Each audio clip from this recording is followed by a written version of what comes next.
Listen carefully and answer questions 1 to 4. Good afternoon, Grandview Hotel. Yes, hello. I'm planning to spend a few days in your city next week, and I'd like to, make a reservation. Of course. When did you want to stay here? Next week, Wednesday night and Thursday night. So that's February 13th and 14th. Yes, that's right. And how many guests will there be? Just me. So, do you have a room available? Yes, we do. Just need to take some of your information. May I have your name, please? Oh, right, yes. It's Roxanne Wilson. Wilson. Thank you, Miss Wilson. And may I have your credit card number? It's 233-618-9872. 9872. Got it. All right, Miss Wilson. I have your reservation confirmed. Can I help you with anything else?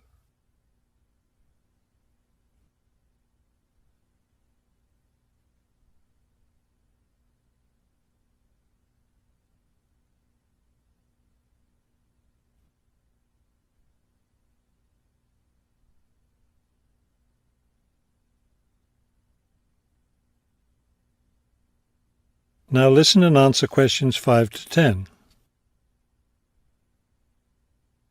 Well, yes, I was wondering, since I'll have a couple of free hours Friday morning before I leave, is there anything interesting to see close to the hotel? Do you like museums? The art museum's very close by. I love museums, but not art. Can't stand it. I've heard your city has a very interesting museum, though. Yes, but unfortunately it's closed in the winter. Are you interested in shopping? Sure, I love shopping. Are there any good stores nearby? Yes, we have a large shopping mall just 2 bus stops away. You take the bus to Monument Square, and it's just half a block from there. Just look for the post office, and you'll see the mall entrance next to it. Fabulous. What about lunch? I hear your city has good restaurants. Yes, there's a nice restaurant very near. It's just across the street from the park. Sounds good. I can have lunch, then walk in the park afterwards. I have one more question.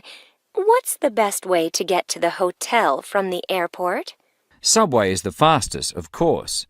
There are buses, but they're quite slow. I'll be arriving quite late, after 10 p.m. I thought I might have to take a taxi. The subway runs until midnight. Oh, good. Then I'll do that.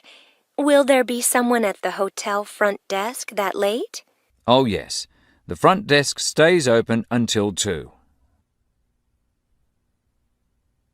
That is the end of section 1. You now have half a minute to check your answers. Section 2. You will hear a tour leader giving information about a bus tour. First, you have some time to look at questions 11 to 15.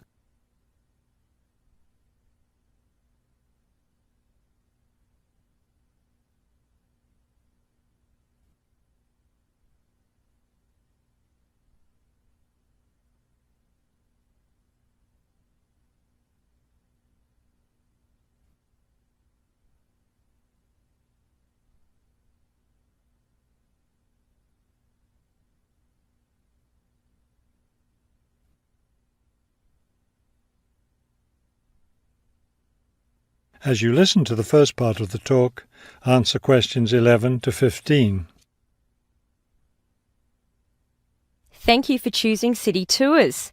The reason so many people choose our tours when visiting this city is because you can design your tour to suit your own interests. Your all-day pass entitles you to board our bus at any stop and stay as long as you like at each place. The all-day bus pass costs $18 for adults. Children between the ages of 5 and 12 pay half the adult fare, and children under 5 ride for free.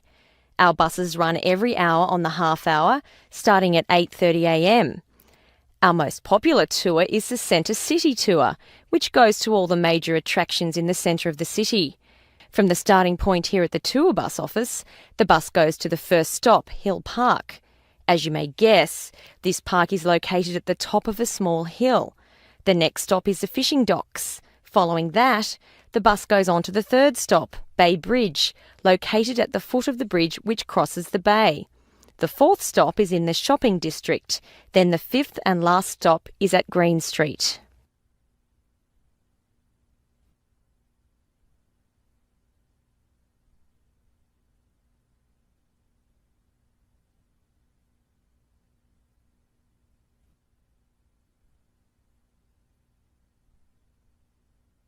Now listen and answer questions 16 to 20. There are many interesting things to do and see on the Centre City tour. At the first stop, you can enjoy a spectacular view of the bay, the city, and especially of the fishing docks, which are located at the foot of the hill. At the second stop, you can walk around and look at the boats. Fresh fish from the bay is also for sale here, since this is the place where the fishermen bring in their catch. The next stop is where some of the city's finest seafood restaurants are located, so you might want to plan a lunch stop here. You can eat fresh fish here, prepared in the traditional local way. The fourth stop is, of course, where you can do your shopping. Don't miss the opportunity to purchase some of our city's famous handmade baskets. You'll want to take several home as souvenirs of your visit to our city. Finally, at the last stop on the tour, you can visit one of the oldest buildings in our city, the theatre. This building was built over 400 years ago and is still used today as a place to see plays, musicals and other performances, as well as our annual film festival. That is the end of section 2. You now have half a minute to check your answers.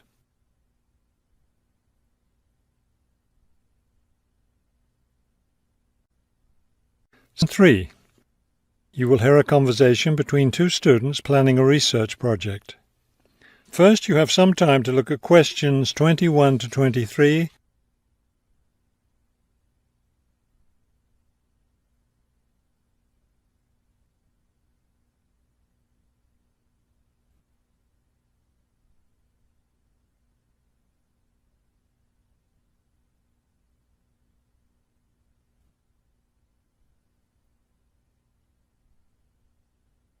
As you listen to the first part of the conversation, answer questions 21 to 23.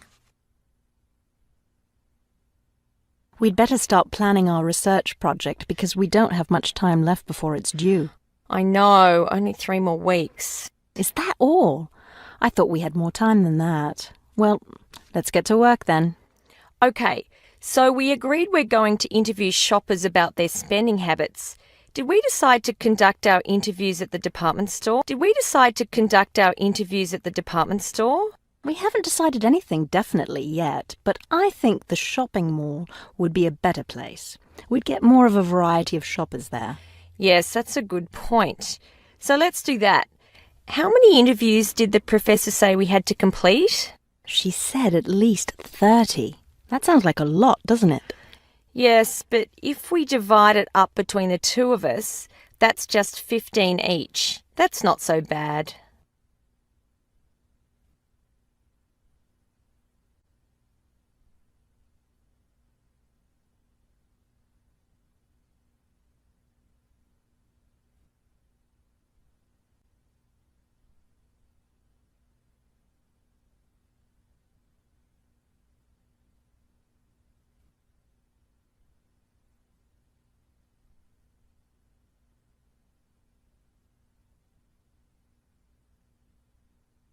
Now listen and answer questions 24 to 30.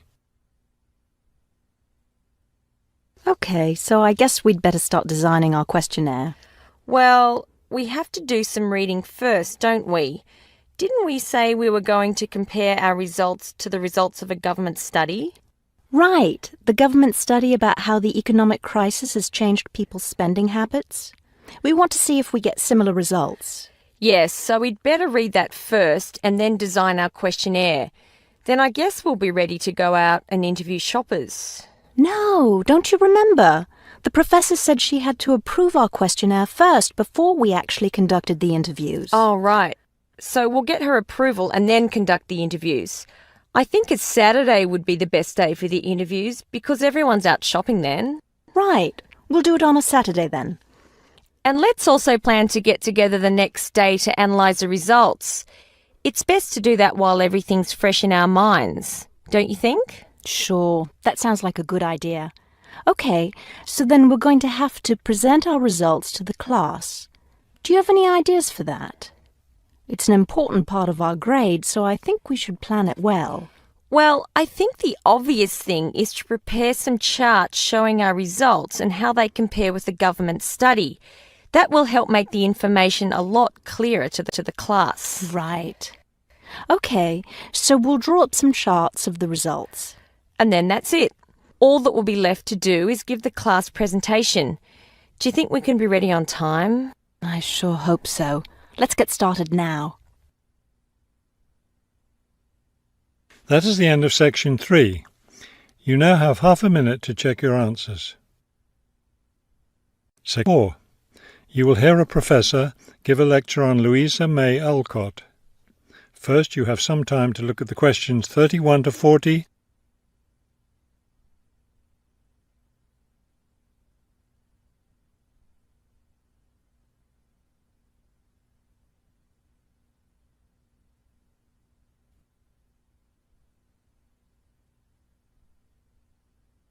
Now listen carefully and complete the timeline in questions 31 to 40.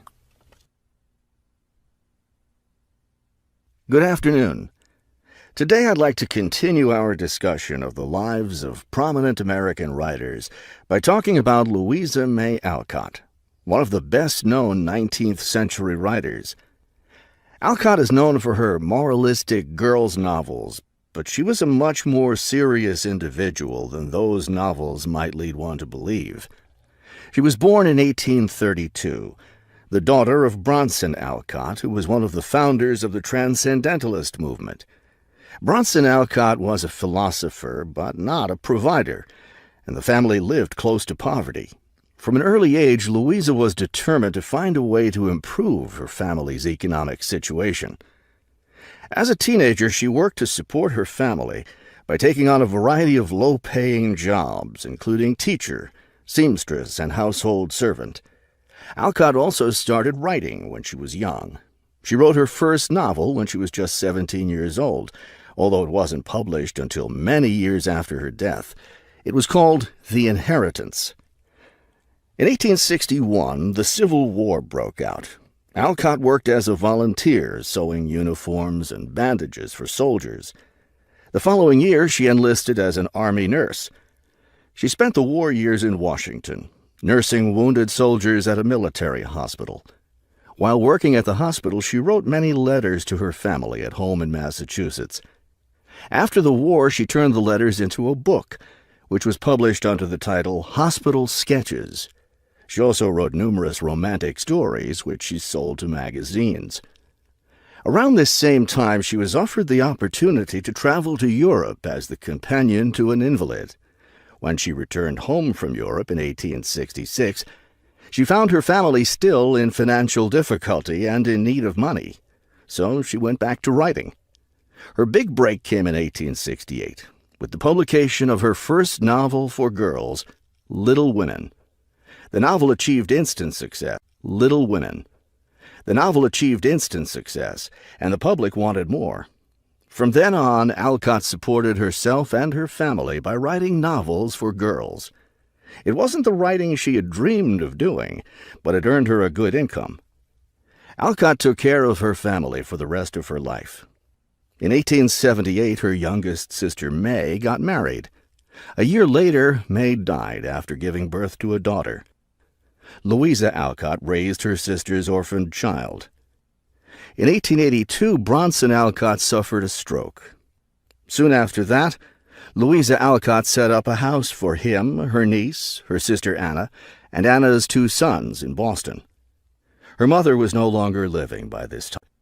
Alcott was still writing novels for girls, including 2 sequels to Little Women, Little Men and Joe's Boys. The latter was published in 1886. Louisa Alcott had suffered poor health ever since she contracted typhoid fever while working as a war nurse. She died in March of 1888, at the age of 55. She was buried in Concord, Massachusetts. That is the end of section 4. You now have half a minute to check your answers.